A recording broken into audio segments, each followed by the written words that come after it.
For me personally, Samurai Warriors 2 represents the best of the Samurai Warriors franchise, and is a must-play for fans of the series. I absolutely love this game, and at the time of release, I went around praising the game to any of my friends that would listen. With that out of the way, there have been quite a few new Sengoku titles released since this particular game launched in 2006. How has the game held up since then?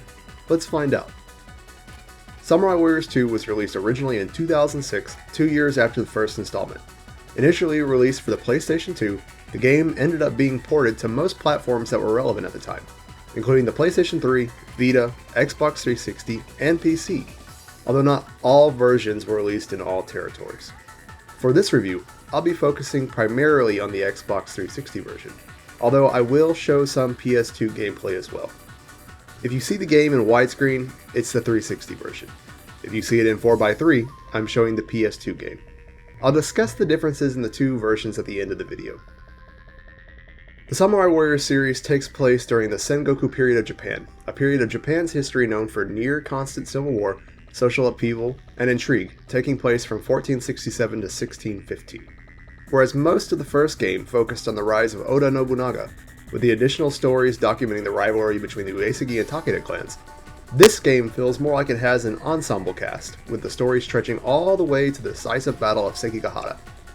The game's stories are presented as personal plots that are more character-driven than those found in the sister series Dynasty Warriors. Gone are the branching paths of the first installment, resulting in a story mode that generally feels tighter overall. As a trade-off for the lack of branching stories, a sixth, final what-if stage can be unlocked for each character, known as their Gaiden or Dream stage.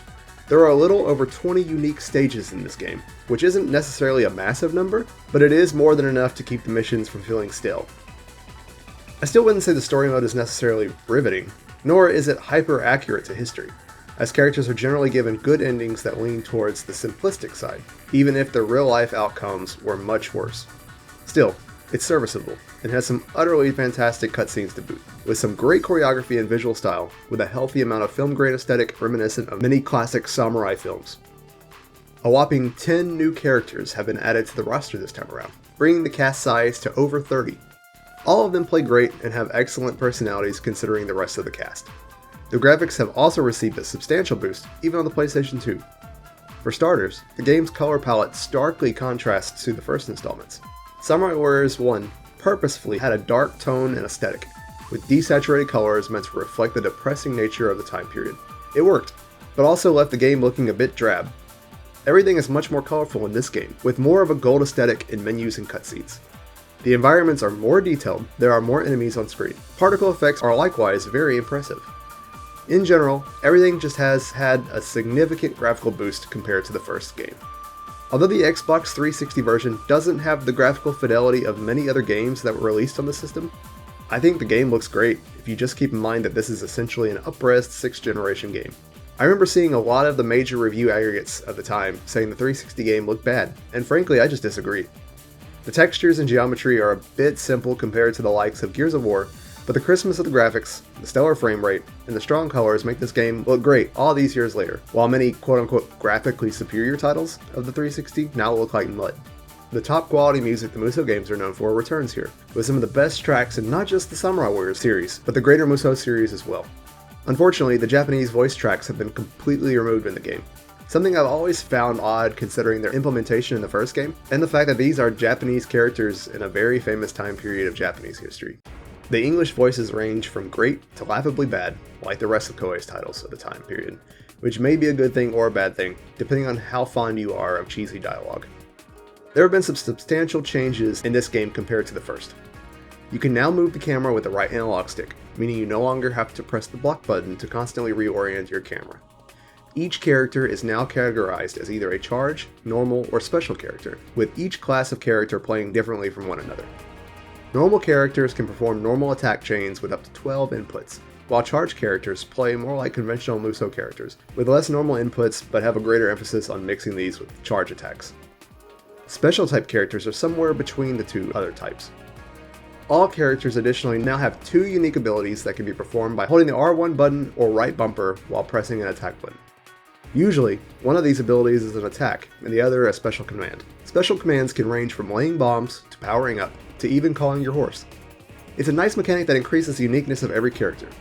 Players now have the ability to unlock up to 3 Musou gauges, allowing you to perform Musou attacks of different lengths. It would have been nice if you could stock these so that you could pull off 3 consecutive attacks instead of having one shorter or longer attack, but it's so easy to build up special meter in Samurai Warriors 2 that it doesn't really matter all that much. Unfortunately, the parry system from the first game has been removed entirely.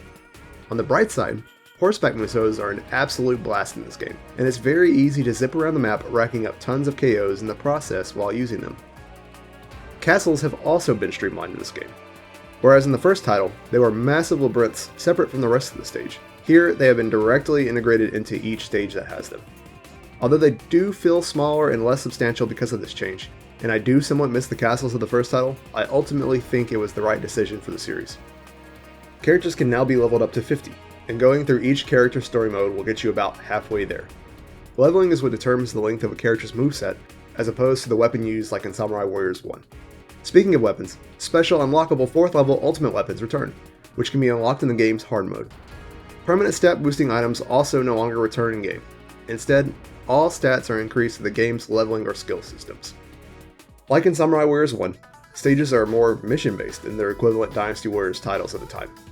It means stages are less freeform, but have a tighter feeling to them.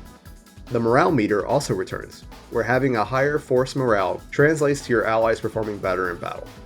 You can still find health and Musou meter refills littered throughout the map, as well as temporary stat boosters that increase your attack, defense, or speed for a set amount of time. You're also given a rating at the end of every mission based on how well you played, which determines the various experience-based rewards you're given. It's still a solid system that gives a gratifying gameplay hook. Samurai Warriors 2 still brings a lot of new gameplay mechanics to the table. Skills can now either be picked up from officer drops during battle, or purchased in the in-game shop, where horses and bodyguards can also be purchased and weapons upgraded. The game now includes formations for ally and enemy soldiers that can do large amounts of damage if you're not careful, such as spearmen that all attack in formation at once as you approach. There are other small changes that also just make gameplay flow so much better. I love how enemy squadrons retreat when you defeat their captain, and how enemies continue to just pour out of the checkpoints until the reserve captains heading those checkpoints lie dead. And I love how this always happens at the gate closest to your main camp, guaranteeing you're never comfortable leaving enemy strongholds open. I even love some of the stupid dialogue and witty humor that the enemy officers scream when fighting you. This never would have happened. To see my Yi. A new mode known as Sugoroku has been added to the game. Sugoroku is a mode similar to the Fortune Street series titles or Monopoly, where the goal is to collect a certain amount of gold before any other player does. At the beginning of the match, all players have 3 flags spread about the map, and players can raise their rank or earn gold by collecting these flags and returning them to their home base. Players can buy territories on the map, as well as challenge other players for control of said territories across 6 different challenges. These all essentially pit the players against one another to do the most of something as possible in a given amount of time.